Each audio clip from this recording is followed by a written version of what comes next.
Честит Международен ден на младежта! Мотото на празника за 2015 година е гражданската ангажираност на младежите с акцент върху участието на младите хора в устойчивото развитие на света. България отбелязва за 9-та година подред този ден, като инициативата има за цел да развие потенциала на младите хора и да инициира включването им във взимане на решения на национално и международно ниво. По случай днешния празник, ние, младежките делегати на България към ООН за 2015-2016 година, искаме да ти зададем няколко въпроса. Какво означава за теб да бъдеш млад?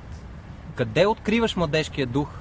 Как и кога съзнаваш, че твоят глас и твоето мнение имат значение за всички процеси, случващи се около теб? Често чуваме хората около нас да казват, че ние младите сме бъдещето на света и на България. Всъщност това не е съвсем така, защото младежта е днес, а не утре. Ние, младежите, можем да случим нещата днес, вместо да чакаме развитието им в утрешния ден. Честит Международен ден на младежта и от мен.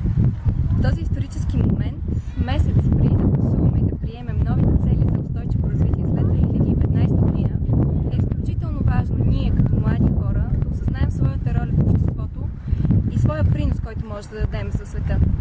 Честит празник и помнете, че младите хора са решението, а не проблем.